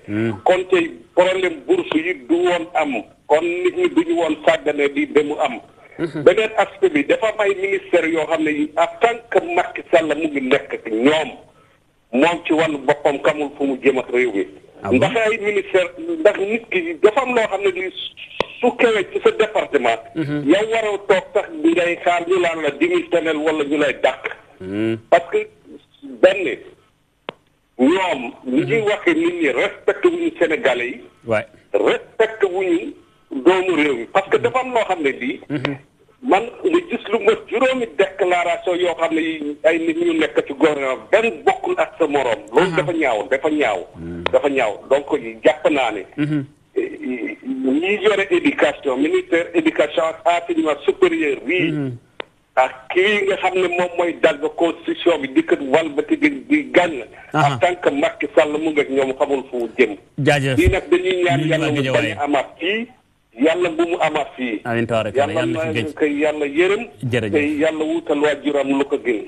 merci beaucoup ni ñu waa Guédiawaye yaa ngi toll woon ci point ba mu solo ci mooy ndax gëm ngeen ni yoon dina war a mën a def liggéeyam waaye njort nga ni ak ni mu tàmbaleem. sa xel xaw na tey ci wàll gi que ni yoon dina def liggéeyam. absolument comme li ma la ko waxee sànq rek. parce que yi fi jot a weesu te sottiwut. am na koy ñaawlu dossier bi ni mu commencé. ñi ñu si jot a joxoñ daanaka si gendarmerie lañ nekk. waa gendarmerie déjà je pense que ñoo yor enquête bi. bon man jàpp nañ aussi que ne xëy na bu ñu jàppee ne gendarmerie ñoo def ñaawteef bi parce que aussi nañ jàpp leen li nekk si xel yi ak justice ni mu doxee déjà fi mu toll booy xool si dégg-dégg ñëpp jàpp nañ ne bon communication bi moo ni demee gendarmerie moo ko def mais justice dafa am ni mu doxee aussi des fois dafa am voilà rythme am aussi et tout ça donc procédure bi noonu la bu ñu demee ba jàpp ne gendarmerie moo ko def je pense que dossier bi dinañ ko indi Dakar et que su boobaa je pense procureur bu Dakar moo koy gérer donc wax dëgg yàlla daal mu nekk loo xam ne daal comme ni ñu ko waxee sànq àq ak yelleefu doomu aadama lañ sooxeel Sénégal mu joxe image bu négatif li muy am dafa tàmbalee bari de image bu négatif lay jox Sénégal parce que Sénégal dañ koy faral di lim ci état yi nga xam ne dañoo jàpp ne état de droit la Sénégal dafa bokk ci état yi nga xam ne dañ koy lim comme état yi nga xam ne dafa am démocratie mais buñ gisee négligence bi am ba jur li franchement da ngay rus da ngay rus donc ñu war a jàpp ne ñun bu ñuy yëkkati suñu kàddu di addu nekkuñ fii pour xeex gendarmerie wala xeex policier bañ lu mel nii di am si réew mi parce que li bu amee rek suñu gàcce la ñun ñëpp di si profité aussi parce que violence kenn bëgg ko ñun àq ak yelleef doomu aadama li ko tax a jóg mooy xeex bépp xeetu violence ñëpp am jàmm ak dal ñëpp am jàmm ak salaam finalité àq ak yelleef doomu aadama mooy tawféex mais li ma jaaxal mooy yéen am na ci des fois si jàmm ak salaam ak ñu mel ni yéen bu ngeen génnee ay rapport dama gis les hommes politiques dañ koy politiser naan wala yéen kët da ngeen di politique maa ngi koy gis bu yàggul rek bi ngeen defee rapport man invité naa ci émission diisoo benn kàngam ci wàllum politique mu ko posé question ci seen rapport bi daf leen a taxé ay politiciens déguisés loolu ndax du leen dem ba tayaloo leen wala ndax du loolu moo dem ba tout le temps yéen li ngeen di wax en tant que ay ONG duñ ko diglu ma jël ay leçons.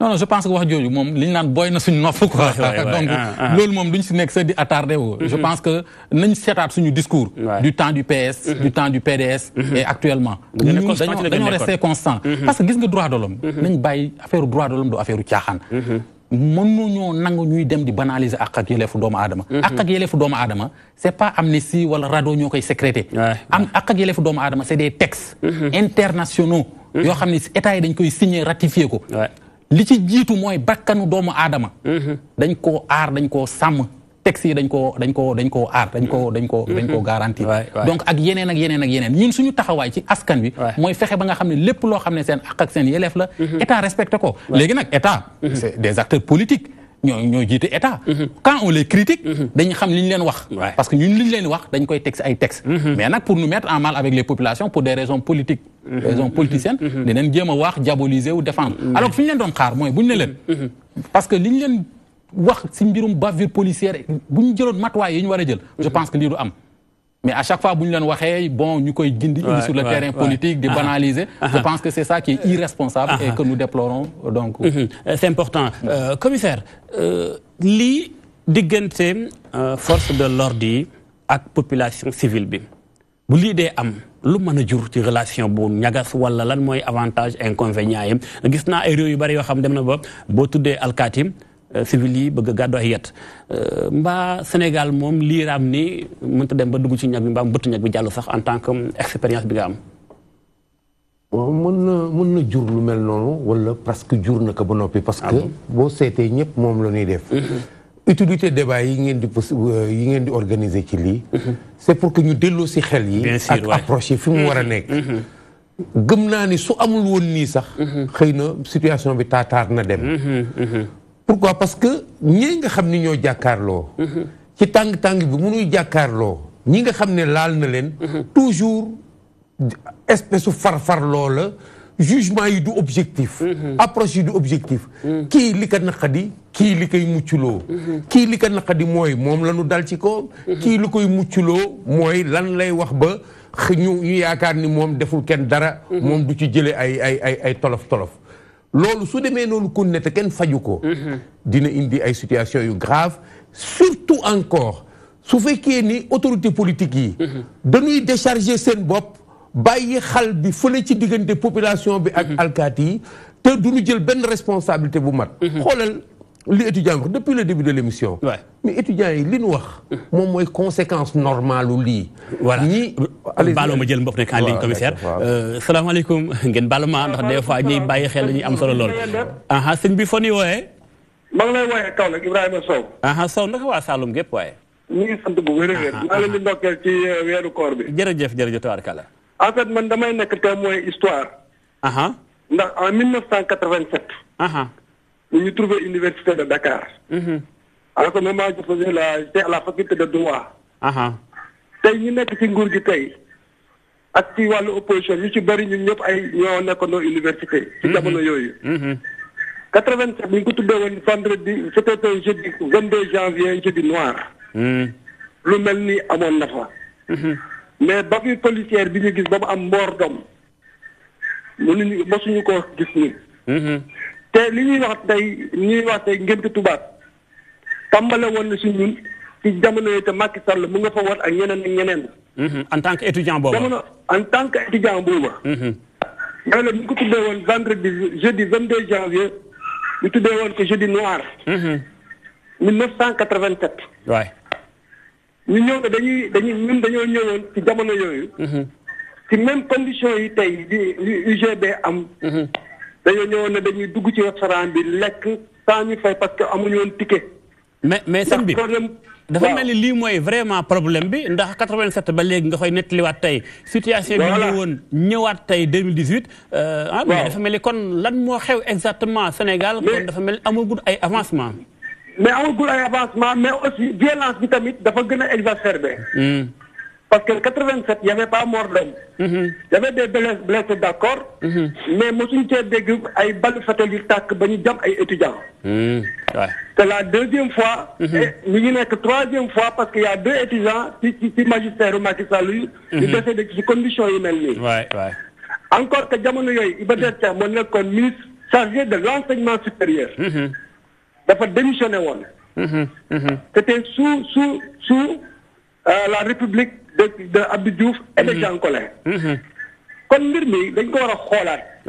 man su ma jëmu bopp Macky Sall c'est notre génération. je crois pas que tey lii nii waroon na nekk loo xam ne lii lu difficile la lu mu war a xool. pour jàppale vraiment étudiants yi ndax il a vécu les mêmes circonstances en 1987. waay. xam naa dañ lay gërëm rek war nañ ko xoolaat waaw. merci beaucoup ñu waa Kaolack xam naa kenn ku ne fi mu toll nii li nga mën a indi ci ay anecdote ay histoire du xaj ci benn plateau mais dafa mel ni commissaire ba tey avancement amagul maa ngi wax sàng mai 68 kii ñëw daana 87 ak léegi kon ba tey Sénégal day tourner autour même problème même réaction presque. dama la wax au début que ni. jugement wu li étudiants yi wax. mais loolu dafa di moo doon fay affaire bi. ci yoonu fay bi. gis nga comportement wu ki nga xam ni dañ la dénk dara cim réew.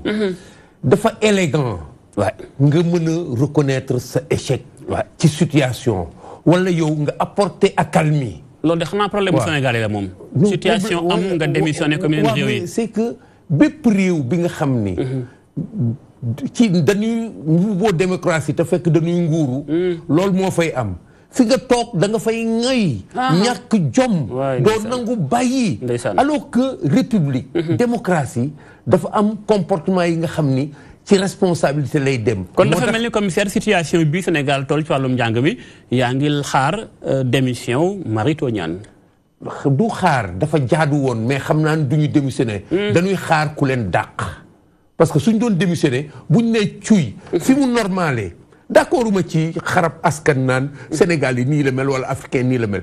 dañu nekk ci processus bi nga xam ni suñ ci àggee su amee rek ministre bi bàyyi tey ministre de l'intérieur waroon na bàyyi. ministre des forces armées waroon na bàyyi. mën nañ ko xaar ci ñoom. ministre de l'éducation waa université noonu lay réew di demee. c'est pas parce que mënuñu wala ceci cela. mais noonu la démocratie di demee. république bu normal noonu lay fonctionner suñu soo nekk ci responsabilité ba benn événement ñëw bi nga xam ni dafa tar ba mën nañu wax ni échec la ci système bi.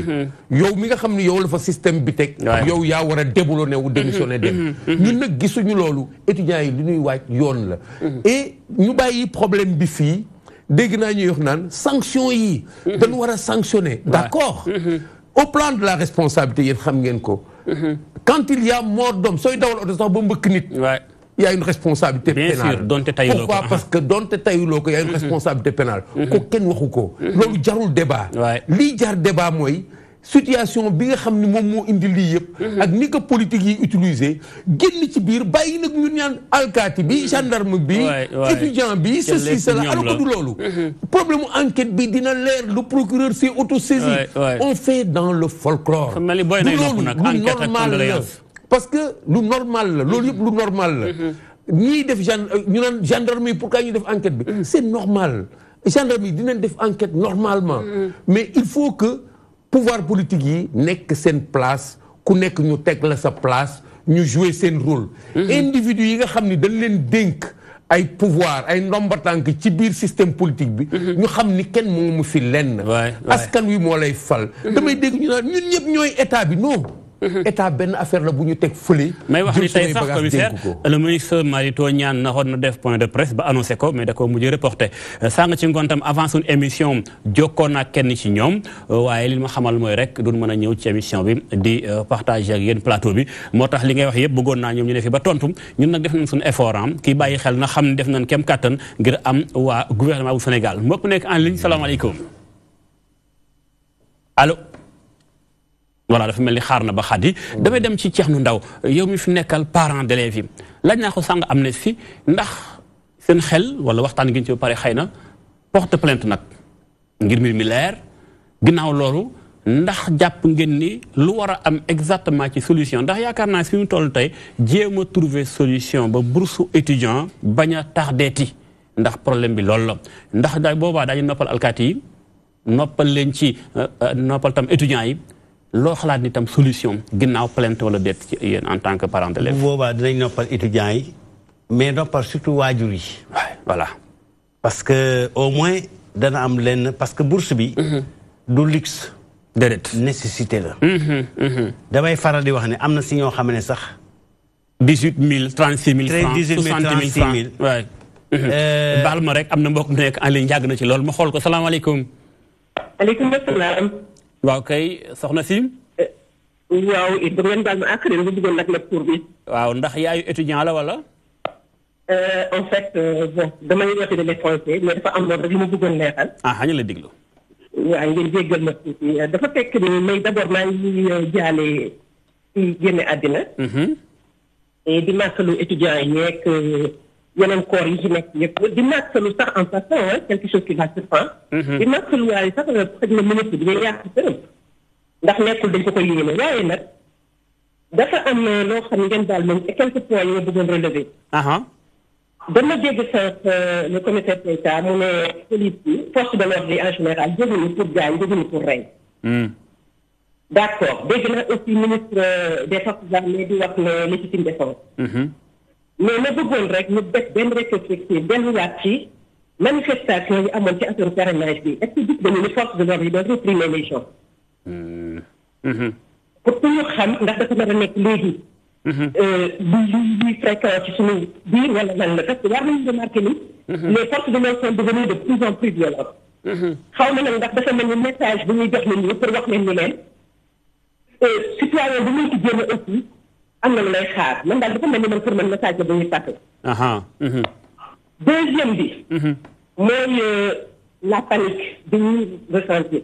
xam nga dañuy man dama def sécurité man mii di wax man je suis responsable man aussi dama def formation spécialisée la sécurité. mais dafa fekk dañ la naan bu danger amee li may njëkk a am mooy sa sang-froid. kon yow miy ñëw ni ko waxee sànq yow miy ñëw. su def ordre waruloo ñëwaale ak panique. ndax soo ñëwaale te amuloo sang-froid mënoo ko def dara lu positif. te yooyu dañ la koy jàngal même bu ma la joxee l'expression en anglais. in case of emergency procedure everybody must be quiet. and everything will be right.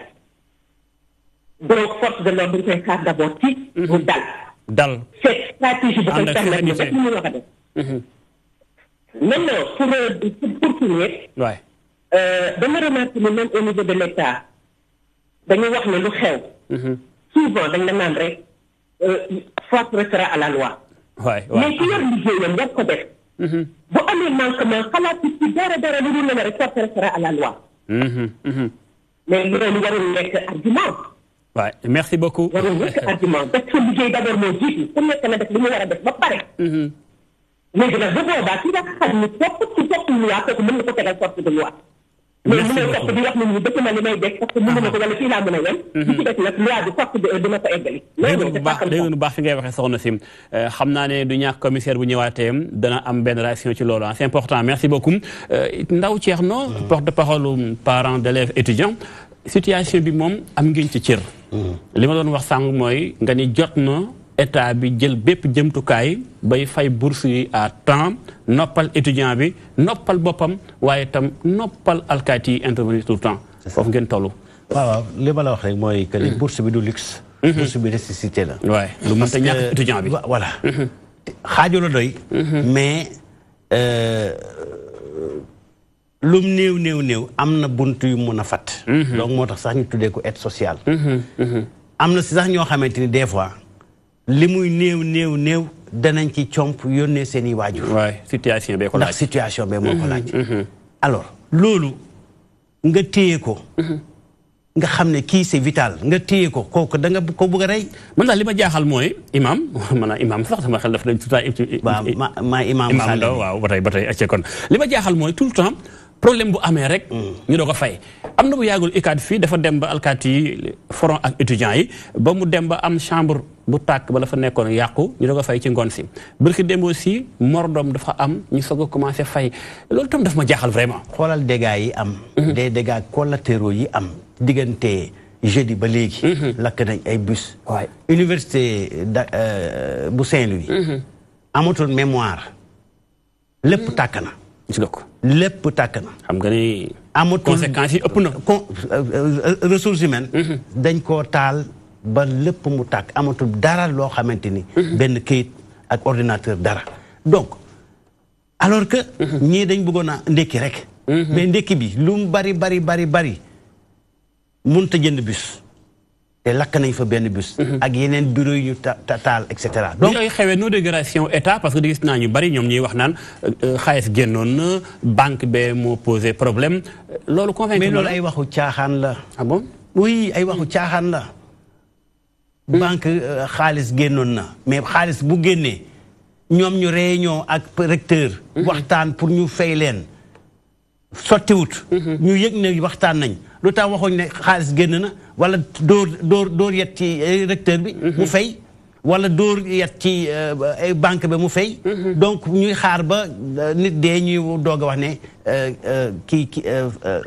xaalis am na loolu ay caaxaan la dañoo ñàkk a fonk doomu aadama dañoo ñàkk a fonk njàng ak njàngale parce que lii du lu bees.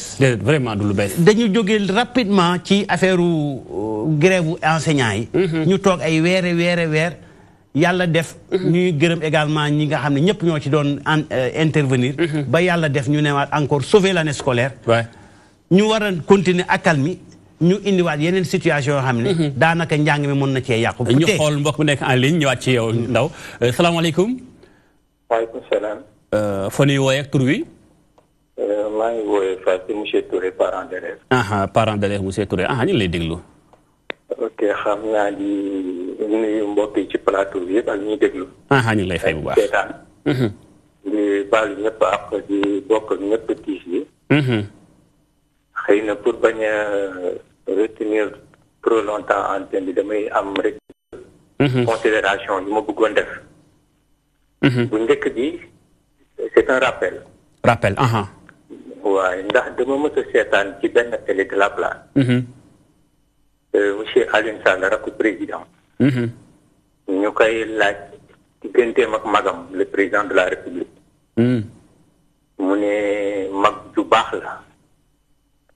te li tax mu ne mag ju baax la ba muy nekk étudiant. da daan sonn li bourse bi di nekk bourse yëpp. da leen ci daan jàppale bu baax.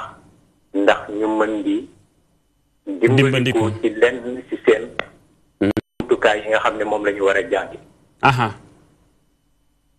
ma am xalaat nag ci loolu benn réflexion ma ni ku mel noonu buñ koy taggee loolu ay rakkam mu génnee ci école sénégalaise kon xam na bu baax lan mooy la fonction d'une bourse universitaire bien sûr normalement naka lañ ko ñu mënee fal ak yaakaar bi ñuy am yaakaar ci koo xamante ni bii ci après indépendance la jóge loolu yëpp mu dund ko tey muy seetaan ay njabootam balaa ñoo mën a jot ci bourse rek ñu génn ci mbedd mi baare tali am code car yu ñu jàpp wala leneen may xalaat est-ce que foofu est-ce qu'il y a pas problème ndax yaakaar naa ne ku xam ni bourse di jëriñ pour étudiant rawati ku nekk ci yenn soot yi yaakaar naa ne yow mi nga xam ne yàlla am na lu mu la dimbalee réew mi sagale la ko balaa ngay jël sa yow sa payoor bopp sax war nga xalaat ñooñ ndeysaan jaajëf parent d'élève beneen bi question la pour commissaire waay dama gis bu njëkk buñ daan sànni lacrymogène buñ daan joxe lacrymogène buñ ko daan sànni sànni la tuddoon da nga koy gis mu sànnee ko ci kaw buy wàcc sax ful bi dina am temps wu daw balaa lacrymogène bi di wat léegi nag loo gis mais léegi dama gis dañuy jël lacrymogène bi viser ful di ci dóor ma ne est-ce que loolu métier bi daf ko santaane wala ay ordre yu ñu jot la merci beaucoup tabarakalla kon damay dem ci commissaire directement parce que dañ fi am ñaari interpellation yu ñëw ci yow mooy maintien de l'ordre bi kii mi ngi koy wax sàng jëfandikoo lacrymogène divisé mais tamit am na sax lu gën a garaaw loolu ndax ci maintien de l'ordre dafa am benn moment bopp war nañu mën a utiliser balle réelle yenn situation yi bu fekkee seen législation daf ko maye yenn moment la ko maye wala tamit ndax dañoo war a viser ay parties vitales wala déet yooyu yëpp xam ne du ñàkk Sénégal yaa ngi xaar point boobu commissaire. xam nga damay d'abord rebondir ci intervention soxna si. di ko féliciter parce que nee na elle a une formation de sécurité en matière de sécurité soo nekkee ci boobu dimension da nga élever débat bi toujours man sama posture du posture dugg ci ay détails di réer foofu je répète encore ñun ñëpp ci yenn kër yi lañ jógee kenn jógewul feneen ñii nekk alkaati ñii nekk leneen gis nga que le 87 la wax man ak président ñoo ne woon fële. ñun ñëpp foofu la ñu jaar. fekk situation bi suñ ko analyser foofu bugg seet ci biir alkaati yi si seen nature ci seen nit wala ci biir police bi ci seen ay liggéeyandi seen biir lu tax ñu violent léegi. te ñu bugg ko régler coûte que coûte foofu. bëgg naa nga xool image bi commissaire nga commenté ko ñun gis na oto bi di daw ci biir ful bi ak vitesse loolu bokk na ci maintien de l'ordre wala lan. maa ngi ñëw toujours ci loolu situation la kii situation la comme arrêt sur image suñu buggee régler problème bi fii wala jële ci li nga xam ne moo ñuy permettre ñu comprendre problème du ñu dem kii situation la oto bi dafa am fu mu jógee ba ñëw fii ñu filmer ko mais est-ce que processus boobu moo topp engendré wul dynamique bi mu dugg bay dem ci biir foule bi parce que nit moo nekk ci biir oto bi di ko dawal il faut ñu simplifier rek wax en tant que technicien gis nañu oto buy dem ci situation de violence oto bi vraiment il ne fallait pas ça c'est grave dysfonctionnement yi fu mu nekk est-ce que chauffeur bi mooy nekk nit nga xam ne dafa bëgg rey ay nit di dem wala est-ce que c'est une succession de dysfonctionnement ñoo ko dugal ci situation boobu ba moom bakkanam nar ci sax des parce que yooyu yëpp dafay lu ñuy analyser moo tax ma ni il faut que ñun ñu d'accord ci ni alkaati yi dañu ñëw liggéey si commandé na ay nit ci situation bu simple ñu rey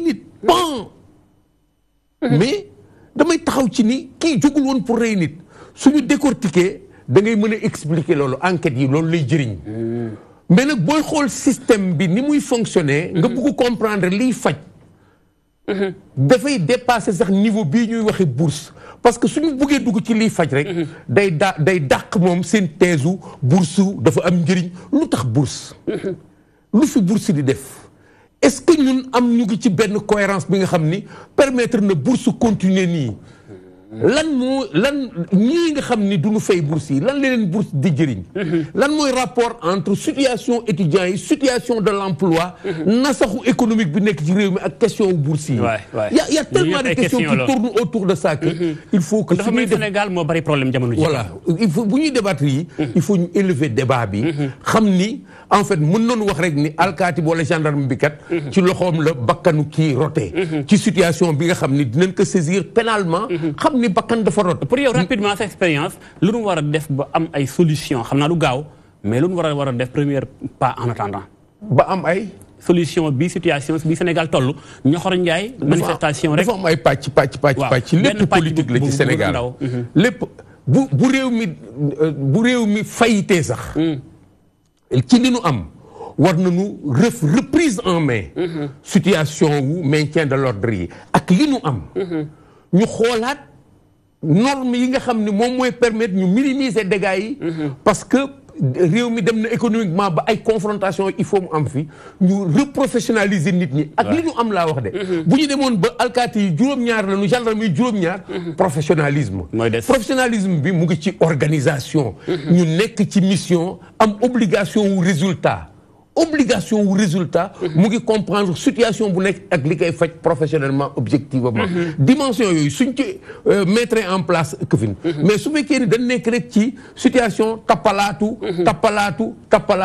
du dem il faut que ñu reprendre en main tous les systèmes il faut qu'on se reprofessionnalise maintien de l'ordre nekk maintien de l'ordre ñii def économie ñuy wax moowu Sénégal normalement mais bu fekkee ni par exemple comme lii ñuy làq fii xale bi dee na ñu yóbbu corps bi Dakar kenn yóbbu ko ñu yóbbu ko Diourbel kenn yóbbu ko réew muy fonctionner noonu nasax yi dafay bari waaye bi nga xam ni c'est normal il faut que ñu delluwaat ci réew mi nga xam ni fépp fu ñu def nit jox ko ndombal tànk day xam ni njëriñu réew mi njëriñu askan wi su ñu defee noonu dafay dox et loolu mooy indi obligation wu ñi nga xam ni li yàqu dafa yàqu seen bor ñu war a démissionner dem seen yoon. Merci commissaire sëñ Diagne Moustapha Amnesty looy mujjee wax ci seen plateau en attendant ndax ñu fa jëm ci jeex situation bi métti na ñëpp la jaaxal loo yaakaar solution yéen waa Amnesty xëy na ngir ba bavure yi dakk mais tamit xëy na source ba dëgg mooy bourse yi ñu koy génne à temps réel.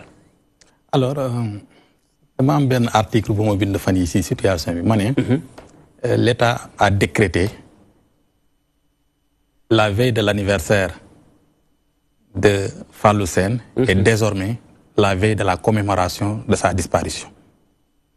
loolu c'est l'État qui a décrété ça. Finalement kon que veille anniversaire am la ñàkk ba kanam. veille anniversaire am la ñàkk ba kanam. léegi veille anniversaire am bii di ñëw mooy nekk veille commémoration décès Fallou Sène. C'est la responsabilité de l'État. Il ne faut pas chercher de midi à 14 heures. La gendarmerie, comme je l'ai dit, c'est le dernier maillon de la chaîne. C'est le dernier maillon de la chaîne. Alors maintenant, moi j'ai été à l'université Gaston Berger il y a moins de 2 mois. Il y a moins d'1 mois ça. Parce qu'on a des membres, comme je l'ai dit, des gens, des jeunes qui sont des militants d'Amnesty, qui sont à Manélène. Je vous propose une chose. C'est une journée porte ouverte. Vous pouvez organiser un panel boo xam ne yàlla rek a tax may wax. thème bi xam nga lan lay doon. L'usage excessif de la force en milieu universitaire. bi nga koy wax lii xewagut. bi ma koy wax lii xewagut. il peut peut-être ñu ngi may suivre mën nañu ma jël en témoin. xam nga lu tax. je pense que les étudiants ak les forces de sécurité. xam nga lan moo leen différencier. tenue bi étudiant kii bi force de sécurité bi sol. loolu moo leen différencier. loolu dëgg la. j'ai suivi benn audio benn vidéo buy jàll sur les réseaux sociaux. un jeune de la gendarmerie très responsable. loolu la ñuy xaar si maintien de l'ordre. xam nga maa ngi koy wax sànq. bon maa ngi bëggoon wax dictaphone mégaphone maa ne dictaphone. communication dafa am solo. donc da nga war a approcher foule bi. communiquer ak ñoom. ça dafa manqué mais avant ñu yegg foofu. déjà war nañu mun di créer des cadres de discussion. entre les étudiants et la gendarmerie. loolu li ma si jublu woon mooy. bu ñu ko doon organiser. dinañ oo les responsables de la gendarmerie. dinañ oo les dirigeants les responsables des étudiants. dinañ oo l'administration. ñu toog sur benn cadre. ñu discuter sur question maintien de l'ordre. que étudiant bi manifester xam ne ci maintien de l'ordre. lii la ci yoon wax lii la gendarmerie bi mën a def. mu xam ne gendarmerie bi bu defee benn signal bi lii lay tekki. mu war a mën a jël moom ay dispositions. bu laajee mu retraité mu def retraite. gendarmerie bi aussi mun a comprendre mun a lire. message bi nga xam ne étudiant bi da koy lancer. da ko koy jox ci cadre boobu. parce que moment yooyu. pour un rien day am flottement. pour un rien lii am. parce que gis nga les textes sont clairs. gis nga guerre sax dañ ko réglementer. bien sûr waay. maintien de l'ordre dañ ko réglementer. am ay armes conventionnelles. mais maintien de l'ordre réglementation bi. dafa mel ni sur le terrain bon ñoom c'est leur jargon ah. nee nañ c'est le terrain qui dicte la conduite. c'est le terrain qui dicte la conduite. alors bu fekkee da nga nekk sur le terrain. pour moindre détail nga am panique. tirer ça y a problème. y a problème et je pense que donc daal. si li ma mën a wax mooy. communication. mënta ñàkk dafa war a mën a am. gis nga les étudiants. la gendarmerie la police. dañ leen war a rapprocher. parce que ñu xam ne ñun suñu kaaraange. mais police ak gendarmerie ñoo ko yor. merci beaucoup merci beaucoup alors parents d'élèves yow laay jeexale ndax pare ngeen wala jàpp ngeen date xëy na yaa ngi koy wax sànq ne président war naa mën a woo étudiants yi dalal leen mais tamit yéen waajur yi ndax pare ngeen pour gis président ngir nag jéem a koo pousse rapidement ba situation bi parce que man li ma bëgg mooy situation bi mbirum bourse moom jeex coowal bourse étudiant jeex ci réew mi ñu koy def comme salaire du député ndax mosuma dégg député bi taxaw naan jotaguma salaire wala ministre wala ab directeur général. waaw comme ne ni ko ñu bari waxee fii. du mbirum bourse rek. li fi war a jeex dafa bari. dafa bari mais tey situation bi ñu toll mooy bourse yi. voilà étudiants yi. yàlla moo def jàmm. mais. Mor doom waroon naa mën a am bien avant ça. parce que état bi jël na naax. sànni école privée yi. di leen war a fay. daaw ba ren lu ci bari fayul le wala daaw jéeg ba ren fayul leen. def naa ci plateau ñu génn fii am na leen presque 6 milliards. voilà ñu génn fii di manifester. mënoon na ñoo tirer. donc. dans un pays daal problème mu enseignement Sénégal moo am problème éducation moo am problème. enseignement ci boppam moo am problème te talaguñ ko pour vraiment régler les questions en profondeur. parce que chaque année ay perturbations yu sew yoo xam ne ay négligence su ay nit mooy koy amplifier. ba musiba di am. ci gàttal am nga yaakaar ni situation bi daan ci mën a génn li fekk quelques mois wala. waaw bu ci ñëpp dugalee seen loxo. volonté peut-être. waaw il faut d'abord que l'État mette sa volonté. président bi ci boppam. comme ni ñu ko waxee. wax inviter tout le monde au calme. à l'apaisement. merci beaucoup dalal xel yi. ba pare nag li ñu war a def ñu def ko ñi ci war a wax yëpp ànd ceeg. famille bi. ñu liñ ci war a lijjanti ñu lijjanti ko. dalal xel nit ñi.